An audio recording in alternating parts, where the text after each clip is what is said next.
Cindy Jenkins, one of our committee members from USU Extension Service, will facilitate the first session. Cindy, take it away. Hi, good afternoon. All right, I'm excited to be here and for all of you to be watching as well. And I'm going to be introducing our first speaker, April Litchford, who is a colleague of mine. So I'm really thrilled to introduce her. I've done some good work with her, and she is a wonderful person. And here's her bio. April Litchford is the Home and Community Extension Assistant Professor for Box Elder County, Utah. She's also a registered dietitian nutritionist with expertise in child nutrition, weight loss techniques, and diabetes education. Her extension work focuses on food and nutrition, health and wellness, and resource management programs. All right, take it away, April. Thanks, Cindy. So good to be here with everyone. I'm excited for this presentation and think it's so applicable to our state of our society right now.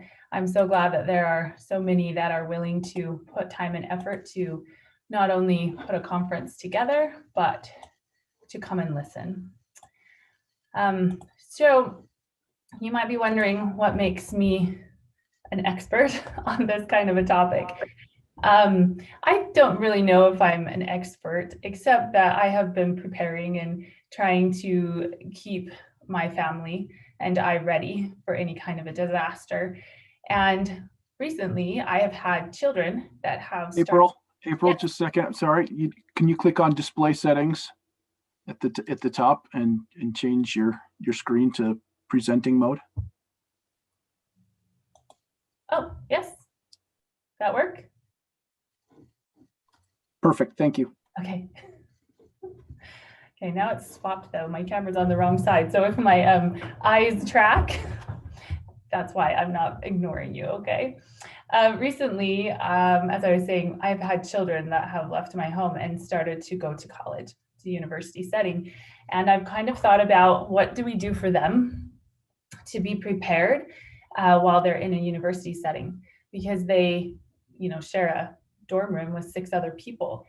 But I thought, they're still at least 35 minutes away from me in good times. What if it was a disaster time and they couldn't get home? How would they have food and the basics that they need? So we've done as a family some thinking about how to fit food storage and emergency preparedness into small spaces.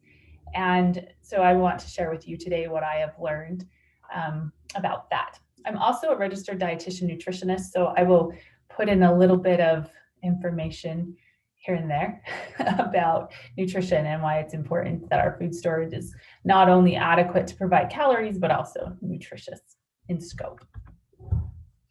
So the objectives today is to discuss why and how all households should be actively preparing for emergency situations, and to identify ways to begin preparing in urban spaces.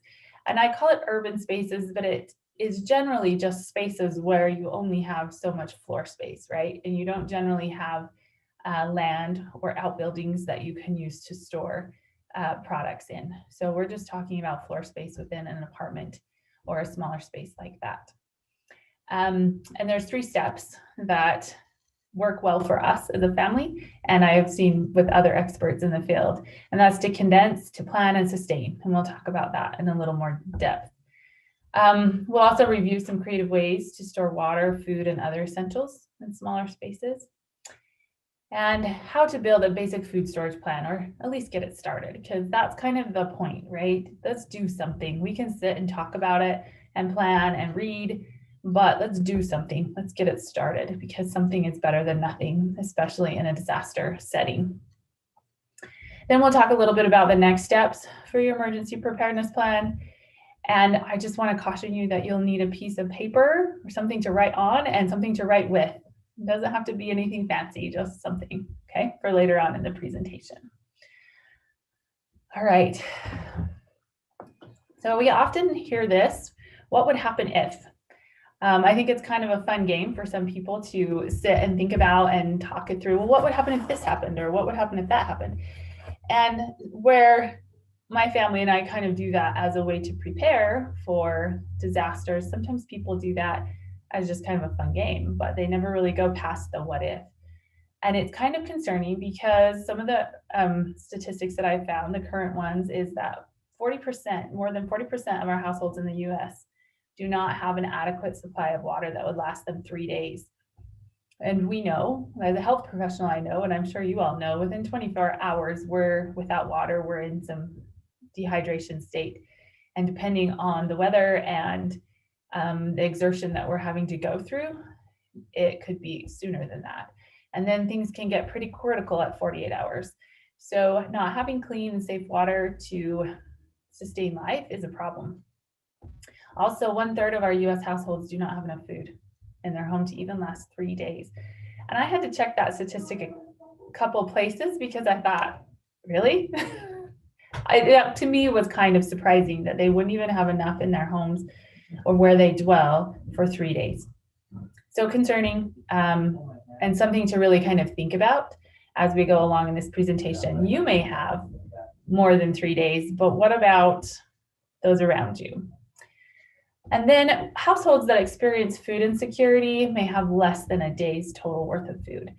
Now, food insecurity, what that means is that these are individuals that struggle to keep enough food in their home on a regular basis, and they will miss meals daily, weekly, or monthly, depending on the state of their food insecurity.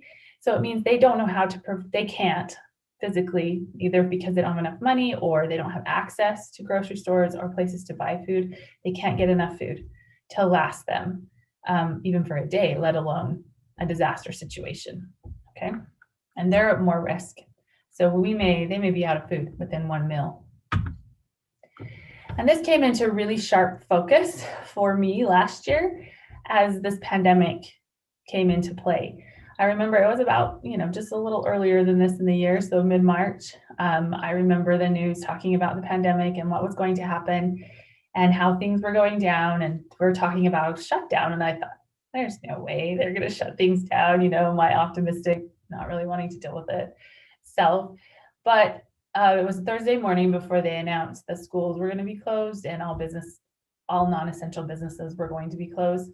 And I just thought, well, I'm going to go to the grocery store and get a few things. And when I got to the grocery store, there was a few people in there buying. Some had some big carts, but the shelves were full. Didn't seem to be a big deal. Well, that evening they announced that the schools were shutting down and non-essential businesses were closing. And so I thought, well, now we better get in and see what we can get to last us through in case there's not food deliveries. And when I went into the grocery store, and this wasn't even, it might have been 24 hours, not quite, it looked like this. And this isn't in the grocery store shelves in my local grocery, but it was scary to me. I've never seen shelves this depleted that quickly. So in my area, it wasn't even 24 hours and there was pretty much no food left on the shelf, just specialty items and things that people don't generally choose. And as you all know, and probably saw, this stayed this way for at least 3 months before we saw shelves be pretty full. And there's still times I go to the grocery store and things are out and there's just none. I remember it took almost 9 months for ramen to be on the shelves again. So I don't know if that was your experience, but the things that were not coming into the stores and that were not on the shelves was interesting to watch and to see. And we were lucky because the truck lines were still open and we could still get shipments. May not get everything, but we could get something. So thinking about our experiences this last year should hopefully help inspire us to do better and to realize that quickly food is depleted. And if we don't have food, and the water, of course, was long gone by the time I got there Friday morning, we may be in some big trouble. And hopefully this is the kind of thing that people are thinking about and that we're thinking about, that we need to put the effort in, no matter how difficult it may seem, to get the food taken care of and the essentials ready. I also found this was really concerning to me because we're not always talking about a global pandemic when we're talking about, emergency preparedness. Sometimes it is a natural disaster or a storm that is going to shut our area down for 2-3 days, a week.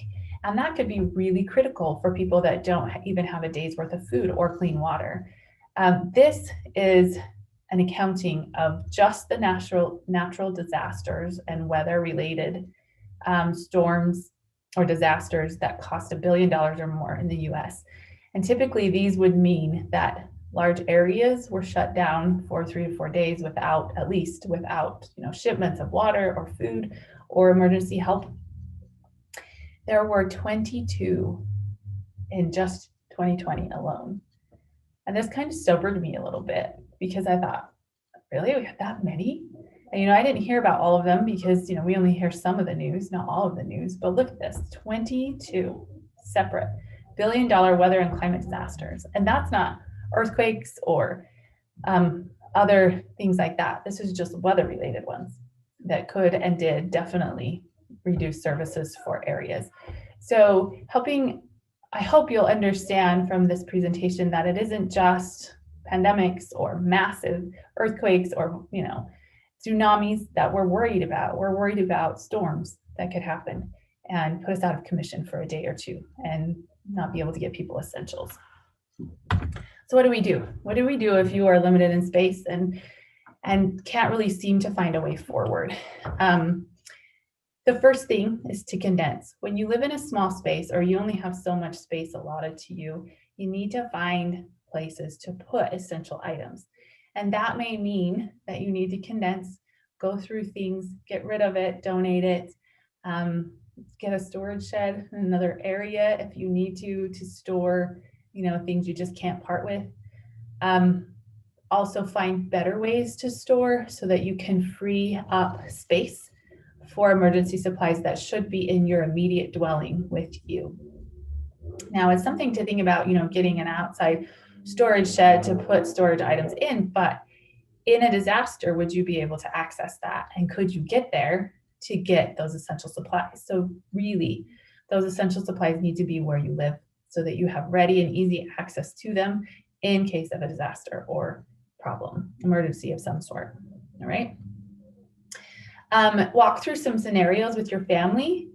And as you're condensing and cleaning and finding drawers and cupboards and shelves to put emergency supplies on, walk through, if you had to get out fast, where would be the best central place to put the supplies that you would need? If you had to hunker down and, stay away from windows and you couldn't go near heating vents or things like that for whatever reason, where would you dwell? And how would you have the stuff close to you so that you could get to it in case of those kind of disasters? So once you condense and find the room and look for the things that you need, then let's start a plan. So whoever lives in your apartment with you or your dwelling with you, all of them together. So with my kids, I would encourage them, get your roommates together, talk to them, see what they have, know a plan. If there's a fire, where are we going? If there's an earthquake and this happens, how will it happen? Or if we get quarantined, what are we going to do? And that actually kind of happened to my kids in the fall. Whole apartments would get quarantined and they would come and put like this big strip of tape on their door, and they weren't allowed to open the door because if the tape was broken, then the university, I don't remember exactly what they would do, but there was some kind of monitoring of that seal. And then they would bring them meals and get it to them somehow. So kind of interesting. And so I was like, what are you going to do? If they quarantine you and now you're stuck for 2 weeks in your apartment, do you have enough food? Do you have enough toiletries? What could you do? So those kind of plans are essential. And then also with that plan was where we're going to start first, how we're going to start, what we're going to do. And then always with this, and I think this is where a lot of people get stuck, is we need a way to keep it going. We're really great at doing that front work, finding out, starting things, and then life gets us and it gets hard to sustain. So having a plan to sustain a regular time to come together and say, once a month, this day, like for us, Sunday afternoons is a really good time on the first Sunday of the month, come together, talk about our plan, talk about where we're going with food storage, water storage, all of those things, and emergency preparedness, things that could be happening or in the air. Really great idea to just schedule that and make it a constant, consistent theme. Okay, so first we're going to talk about water. Water is the most essential nutrient because we rely on it so much. And without water, you can't live, you can't think, you can't function. So water has to be the first thing that we talk about. Some may disagree with me on that, but I've treated a lot of people in hospitals that simply dehydrated, and they really cannot function or do anything well without water. So super important that we do our part to get the water that we need, and it needs to be clean and safe water. Getting a disease like dysentery or something from unclean water, or something even worse, will just make us more dehydrated and more susceptible to worse diseases and even death. So thinking about this, do you have enough water in your residence for 72 hours? And in a small space, that may be all you could do is 72 hours. That would be a bare minimum of water, would be 1 gallon of water per person per day. So if you have 6 people in your apartment, you need to have 6 gallons times out by 3, right? So where are you going to store 18 gallons of water? And that's just bare minimum, right? So finding ways to do that and to make it just automatic. We know where that water is, we have it, we're ready.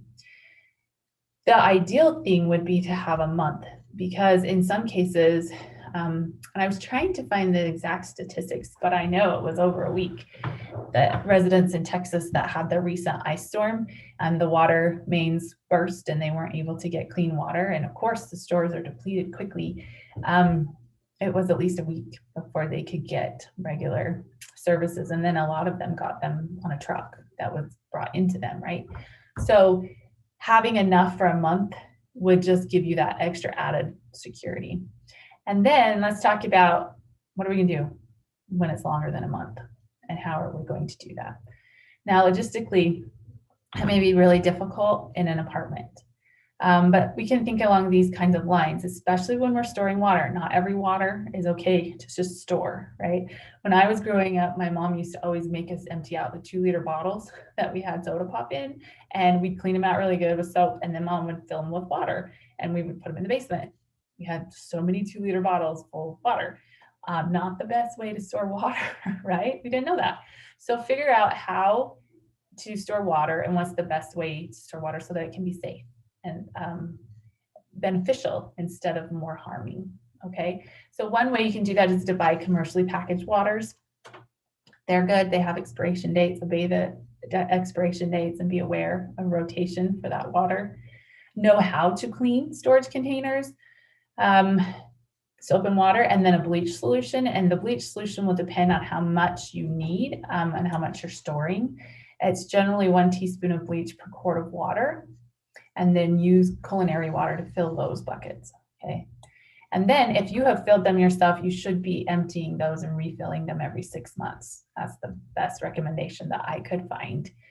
And then how you store that, what kind of container, what will it look like? We're gonna look at that in just a second. Think about your storage containers that they are food grade. A lot of people don't know that there's a difference between food grade and commercial grade or other grades, right? So know if it's food grade. One thing that I think is really great is most of the water containers that I purchase are blue. They're that dark blue or a blue color, and then they have the symbol on them that tells you they're food grade. So look for that. Make sure they have tight fitting lids, because water is damaging, right? If it leaks, and we don't want anything to get into it that could contaminate it. So tight fitting lids. Think about filling tubs and sinks, or make that part of your emergency plan if you think that you might be heading into a disaster. There was an earthquake, you're not sure if the water supply is going to be contaminated. Turn off your water supply to the city, turn it off at your house, fill up your sinks and waters and tubs first, then turn it off, and then be able to leach your lines when you need it, if you need it. Your water lines. So think about that, because you can fill up tubs and sinks and use that water first before it becomes contaminated. And then try to find some creative places to find and store water. Think about water heater tanks. Many houses have started installing 2 water heater tanks for smaller homes, 3 or 4 for larger ones. For a couple reasons, we like our hot water, but also because there is a ready storage right there of water. In my house, I have 100 gallons in water heaters.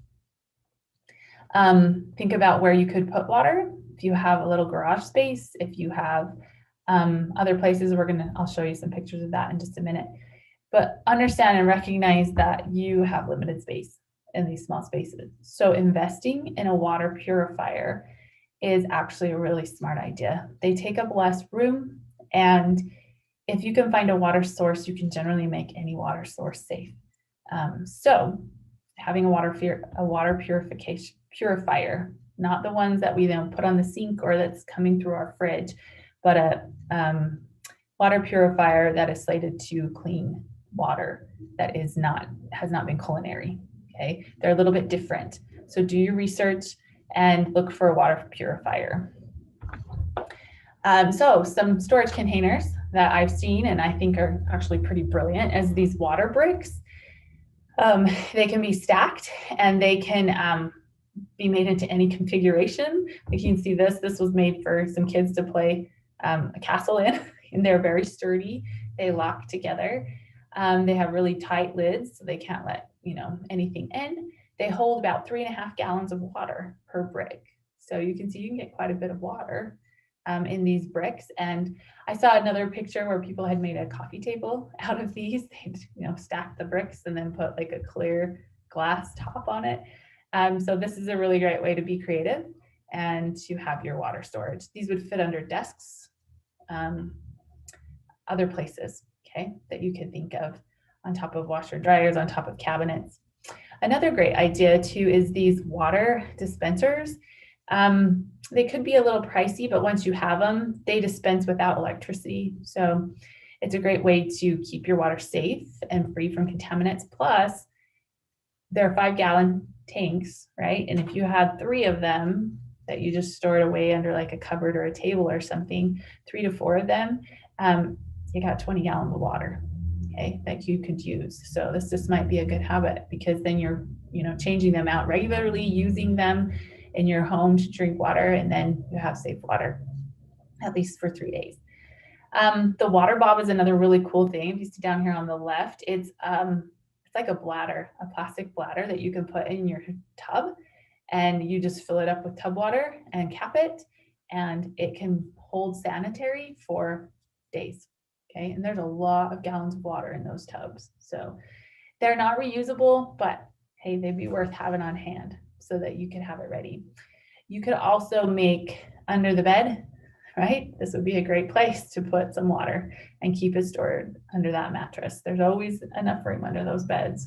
We can clean them out and get all the stuff out from underneath them. My kids' beds, maybe not, but other beds in the house might be a great place. On the left is pictured some water filtration systems that you could have on hand. They don't take a lot of space. They can filter a good portion of water for quite a while. So I would know the gallons that they can filter, how much they can filter within a certain amount of time, and then know how many you would need for the people in your house. Okay? Some of them, there's some larger ones that you can get that will do gallons at a time, but it would just depend on your needs, which filtration system you would want to use. I have life straws in my house and in our 72-hour kits, because they're pretty simple use, but they don't give you as long a life as some of these other filtration systems. So if you live in an area where people get shut down from their utilities more often, you may need something that will last longer. On the right, you'll see some containers that are used for storing water, all different kinds. One thing I would caution you on is the ability to move the water. Okay, we want to be careful not to get too big of barrels or things in small spaces that you're not able to move, so that you can drain them and you can transport them if you have to leave. Okay, and then the good old plastic water bottles. These are always great to have on hand because they're fast. You can throw them in a car, you can throw them in backpacks if you have to bug out fast. And they're sanitary, and you can use them, rotate them through. And plastic bottles aren't great for the environment, but for 3-day supply might be a really great thing to have in your home. Okay, the second essential is food. Super necessary, right? We can go quite a few days without food, but we start to lose like our reasoning and our cognitive value after about 24 to 36 hours of no food or no calories. And from there, it just kind of degrades. We start to make bad choices, and things can just get bad for us when we're without food. So it's necessary to have food and to have enough calories to sustain critical processes in the body. So again, do we have enough for 3 days for a 72-hour cycle? Do we have enough to go from pay cycle to pay cycle? Okay, so that would generally be 2 weeks. For a lot of people, could be monthly, right? I like to think of it that way because, if when you get paid is generally when we have the money to stock up or do extra. So could we go from pay cycle to pay cycle, and then a more long-term solution for food? Couple tips that I have for this, and this is after years of storing food and throwing some away, and then realizing, why did I store that? We never eat that. Store what you eat what you store. I've seen way too many people throwing massive amounts of money away because the food spoils. They had the food storage, they were all great, but it spoiled, right? And they didn't eat it. So food is not going to last forever. I remember during the Y2K shortage, or when it was changing to the year 2000, there was this big kind of hysteria that all the computers were going to crash. And so people were stocking and prepping. And that kind of dates me, kind of how old I am when I talk about Y2K. But I remember people were kind of hysterically buying up and buying strange things that they just never eat. And I had some family members that did that as well. And, 5 years after Y2K, they're throwing a lot of stuff out because they bought too much, they didn't rotate it, they didn't use it, and now it's just a waste. Okay, so store what you eat, because then you're never wasting it. You're using it, and then have a system to rotate. So you bring new in, it goes to the back, however you do it, have a system so that you're never having to waste food or throw it away. And that's not the point of this. The point isn't to waste resources, it's to use resources and have them ready when we need them. All right, no shelf life. I get a lot of people asking me about this. I've just a lot of questions on shelf life and when should I throw the food away and when is it not good anymore? Well, as you all know, there are dates on foods, and some foods will have a best by date and some foods will have a sell by date. Those are different dates. One is what the store is willing to hold that food to a certain point. Still good, the manufacturer guarantees it's good, but they won't sell it anymore. Okay, and then it goes to the use by date, which is the second date or the later date. That's when the manufacturers are no longer guaranteeing that that food will be safe or nutritive. So know the dates, okay? Know where they're at, know how to find them, and then use that to rotate your system and to know how much you can store, right? That's another thing. Can you eat that much food of that kind in enough time before you have to throw it away? Okay. And again, stockpiling doesn't do you a whole lot of good if you're just gonna have to throw it away because you didn't use it. All right. So some foods, and I would say that for frozen and refrigerated foods as well. I have people say to me, oh, if it's in the freezer, it lasts forever. Not so. Okay. Not so. Know the dates and know those shelf lives. Because especially in a small area, you need to maximize your space, right? So you want to make sure that you're using what you're storing, because then it makes more sense to have food storage in your area, in your home, in your dwelling, okay? Also, don't rely on freezers and refrigerators. The USDA states that your refrigerator can keep food good and unspoiled for about 4 hours in a power outage. Now that may seem a little short, and it is a little short in my mind too, but I'm giving you the USDA's recommendation. Another thing you can do is to have a thermometer on hand, and I can even use those STEM kitchen thermometers that you see. You can stick that in your fridge as soon as the power goes out, kind of closer to the door, and then just monitor that temperature, right? If it's staying right around 32 to 38 degrees, then the food is good. Once it gets up into the 40-degree range, okay, then we need to start counting. And from that point, within 4 hours, you need to throw all that food away if you haven't restored power to that refrigerator. So even though it seems like a great place to put food to store it, it may not be your best option if the power's out for days, right? With frozen foods, you need to think about how long it's been in the freezer without power. Generally, you can go 24 to 48 hours, depending on how full your freezer is. But watch the food. If there's still ice crystals in it, then it's safe to cook and eat, but soon, okay? So think about dry foodstuffs as well when you're thinking about storage, okay? Look for foods that are on sale and purchase extra when you go grocery shopping. It really doesn't take you a lot more money to add 4 or 5 more cans or boxes to your grocery list and then store that extra. All right. And if you do that over time, pretty soon you're going to have a nice setup for your food storage. And then consider freeze-dried foods. They take less space. They can sit in a cupboard, a dark cupboard, for a lot longer than some of our shelf-stable foods. And in a small place, that might be your best bet for foods. You might try to keep at least, a month in your home.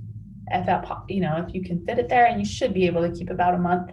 And then from there, you would have to use freeze-dried foods, which isn't a bad thing. It just may be the nature of where you're living at the time. But just recognize that with freeze-dried food, it takes water to reconstitute those foods. And even when you eat them, you need to have more. If you even eat them as a freeze-dried, not reconstituted, you need more water in your body to compensate for that. All right, so that's something to think about if you're going to use freeze-dried foods, is that you may need more water, okay? All right. Okay, so some creative ways to store. Like we said, start storing by extra at the grocery store. Learn how to preserve food. And yes, you can preserve food in a small kitchen in an apartment, okay? There's ways to do it. Container garden. You can find any spot that your landlord will let you, or the property owner will let you, or decks, roofs, things of those kind of things. You can container garden. That's actually sustainable through disaster, right? So if you have a growing season and you can be in it, you can grow some food and you can preserve that food, right? So it gives you more say in what you're eating. And then look for creative storage space. So under the bed, right? We got lots of under the beds, under couches. There's great slide in and out shelf that goes right next to your refrigerator. Usually there's about this much of a gap, right? So you can pull that in and out. It's a great place to store things. Under decorative tables, over the door hangers on pantries or bathrooms or anywhere. You can get the ones like this that are like you can screw them into the door, or you can get ones that just hang over the door if you're not able to alter the walls and doors where you live. Remember to stack. Think about stacking. You have ways to go up. So if you have things in safe containers that stack and stay stable, that's a great way to store foods, especially in small spaces.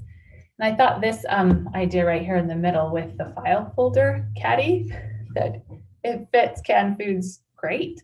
So that might be a way to be able to maximize your space in a pantry or a countertop, especially for like college students. I thought that would be great for my kids, because most of them only have I think my son only has 2 shelves and 2 cupboards in his apartment.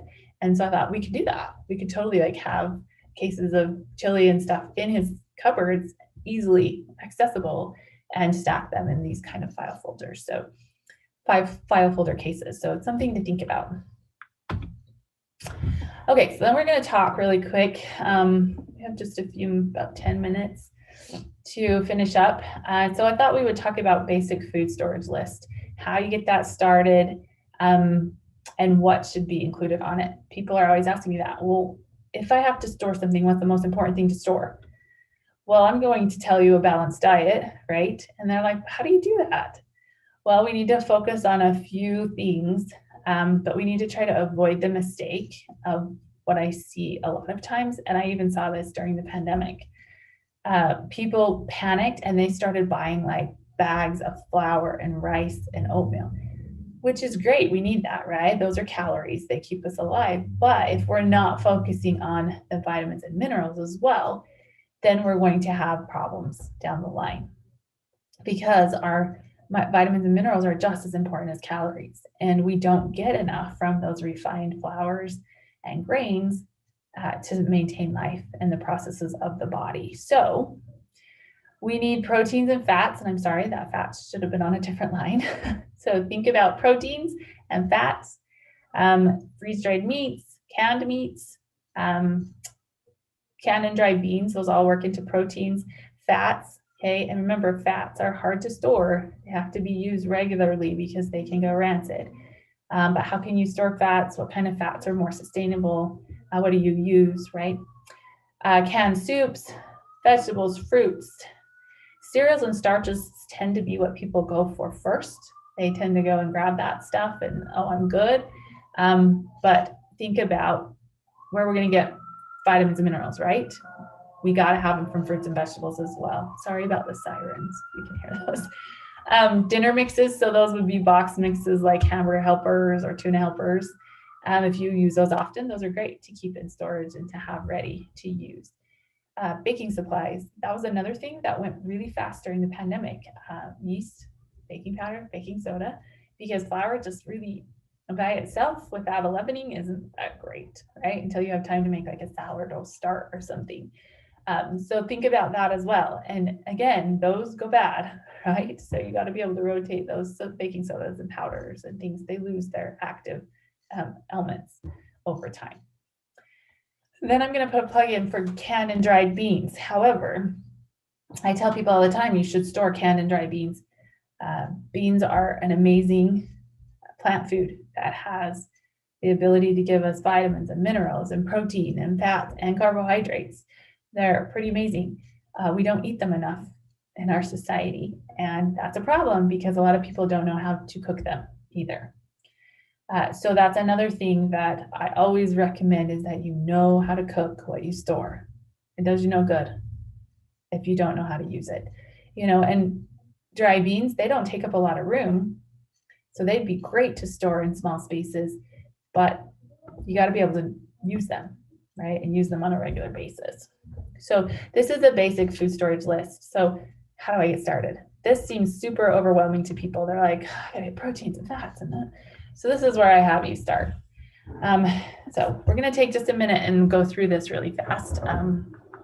So get your piece of paper out and your pen and draw a grid kind of like this. So you're gonna have 3 columns, 3 rows. And then you're going to, sorry, that was great grammar. You're going to label the first one breakfast, the second one lunch, and the third one dinner. And this may seem really simple to people, but it helps us get that balanced eating and thinking about all of our meals through the day, okay? Now in the first box, I'm just gonna give you like 1 minute to write. Let's go to the dinner box first, okay? This is generally the hardest one because most of us eat the same thing for breakfast. We're habits, we're creatures of habit, right? And we like the same thing for breakfast. So we'll get to that in a minute. It's going to be easier. And lunch is sometimes easier too. Dinners are always the ones like we need something different, more substantial, if that's how you run, okay? That's the bigger meal of the day. So I'm just going to give you 1 minute and I want you to write down as many meals as you can think of that you know how to prepare, that you like to eat, that you can, shop for. Now you can't put in things like McDonald's or Taco Time, right? Because we're thinking disaster situation here. Those aren't going to be available. So things that you like to eat and could prepare. Okay. All right. So you got 1 minute. Go. Okay, hopefully you got a few. You're about done. It's kind of hard to do this over on a webinar because I can't see who's still working. So hopefully you got a good list down of dinners and you were able to fire some off. If you're like my kids are always like, what is that stuff we eat? What do we call it? So hopefully you had some good ideas. Okay, now I want you to look at your list. I'm going to show you my example, but mine has like lunches and breakfast on it already. We're just going to go with, oops, hang on, my slide doesn't want to advance. Okay, so let's just look at the dinner one for now. So I wrote down all these different things, okay? Now I want you to just circle 7 of those, okay? Or we can even start with 2 or 3, okay? If this is a little overwhelming for you. So just, pick a couple of the meals and circle them. And then you're gonna go down in the second box and write down what you would need to make that meal. Right? So for spaghetti, you would need spaghetti noodles, spaghetti sauce, and hamburger. That's what my family puts in there. So marinara sauce and hamburger. Canned chicken for the chicken salad, almonds, mayonnaise, frozen dough, or flour to make dough, right? Now, those are the kinds of things I would need. Those are the ingredients, some of the ingredients I would need to make those meals. And if I was going to go to the grocery store and buy that, I would buy one of all those probably, right? So in this sense, what you're going to do is you're going to buy double, everything that you need but twice, and then put it in the storage. And if you do this, you have 7 that you start with this week. And if you can't afford to do all of that in 1 week, you just pick a couple meals to do that with and get those in your pantries or in your cupboards, okay? And then build out from there. But if you were able to do 7 dinners a week, then you have a month's worth of dinners in your cupboard, right? One thing I do want you to note though, notice that I just put spaghetti, chicken salad in there and the ingredients for those, but I'm kind of missing some key food groups, right? If all I eat is spaghetti sauce and hamburger for dinner, I'm missing some things, right? I'm missing some of the micronutrients that I need or the vitamins and minerals that I need. So I need to add in vegetables or fruits, right, to my list so that I have some of those on hand as well. So spaghetti goes really good with green beans. So let's add 4 cans of green beans to that list so that we're getting a more balanced meal, right? Same thing with the chicken salad. We can add some celery to that, water chestnuts. We can get some grapes to put in it, right? Now, not all of those things are shelf stable. So then I would challenge you to look at, okay, where we're at and what could I substitute that's shelf stable? So if I like grapes in my chicken salad, I could substitute craisins, right? It's a good substitute. They hold on a shelf. I can use them often and have them for that vitamin C that I need, okay? And then you can do this same exercise with lunch and breakfast and those kind of things until you get that month's storage.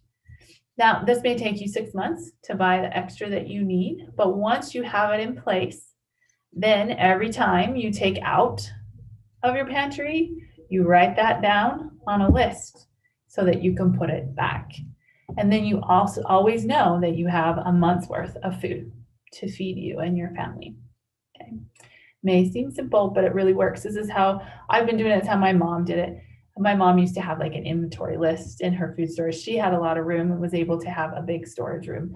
And so we would just write down what we took out, and then she would be able to watch for sales and purchase it again. So we always had what we needed. But this is also a really great system. You just shop from your pantry, you write down what you're taking out. Then when you go grocery shopping, you put it back and it's always there. It's always ready. So hopefully this helped you a little bit to kind of think about where to start and how to get going. Because remember, start somewhere, right? So even if all you got down was 2 meals, when you go to the grocery store this weekend, we're just gonna buy double. Now you got it, right? Next week, we'll do the same thing, okay? And also really helpful, in Utah, we often have case lot sales. So if you watch for those, a lot of times you're gonna be getting better deals on these foodstuffs and being able to save a little money that way. But this is also a great way to do it. All right, so quickly, I can't remember exactly when I'm supposed to be done. So if I start going over, I thought it was 10 to, so I'll just run through these really quick and then we'll have some time for questions. But if you need me to stop, just interrupt me and I can stop. So some other essentials are bug out bags or 72-hour kits. April, I just want to let you know that there is a cutoff at 10:02, so okay, feel free to just wrap up and we'll be done, okay? Okay, I'll just show you really quick these few slides that I thought about. They're just kind of the extra stuff, thinking about hygiene and how you would manage waste and having those kind of supplies ready, first aid and medicine, and then how we would compensate with children. And just tell you a little bit about Extension. We're online, we're all over, we're in every county in Utah. And I would love your thoughts if you would be willing to take my survey and give me some thoughts on your this presentation and what you learned from it. I would really appreciate that, and maybe being able to provide more of this information for others and you in the future. So I put the link in the chat, or you can scan this QR code. Thank you so much. I hope this was informative. Okay, thank you, April. We had just a few questions and they were answered in the chat, so I sure appreciate that. And I'm going to turn the time back to Wade. Thank you. Absolutely. Thank you, Cindy. Thank you very much, April, for that excellent presentation. Such good information there as well. So I don't know if there was anybody, I think we do have time for a question or two. If there were any questions that were not answered or we wanted to reiterate here, we could do that at this point. But we do have Brian that's going to be pulling up a quick promotional video for us from Utah State University Extension. So Brian, why don't you go ahead and pull that up for us as well. But let's see. So just a couple of quick questions. Presenting. Pardon me? Teresa was presenting this go round. Okay, so we'll have Teresa pulling that up. So April, yeah, just a couple of questions you might maybe add a little bit to. We've answered online a little bit already, but as far as storing water in garages or on concrete floors, what's your recommendation about that? Yeah, that's a hard one. I store water in a garage because that's one, I've had water leak in my house. And so I try to avoid that because the damage is pretty extensive. If you have a cement floor in a basement, that's a better place because it's colder and darker and the water can be more like it tastes better. I don't think it's unsafe, but it just tastes better when it hasn't been heated up and cooled down. But I do store it in my garage now. That way it's easier for me to just drain them. I have some big barrels out there too though.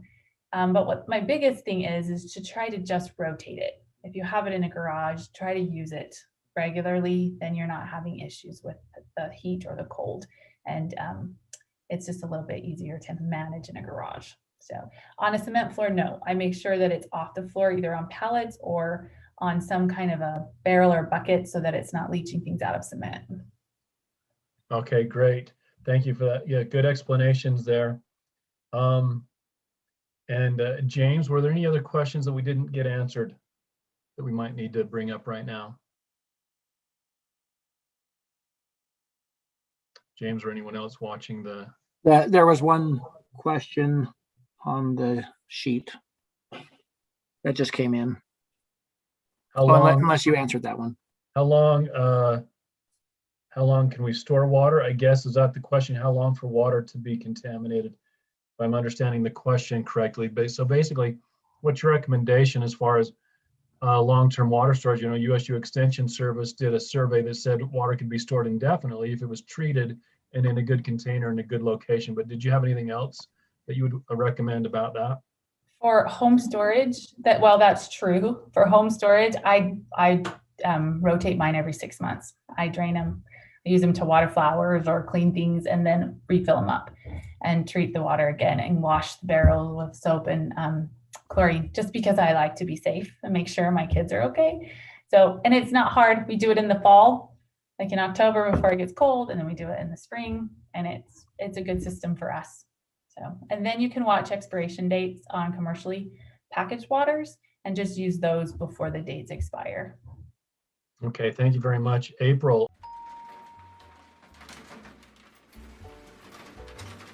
Hey, Ken.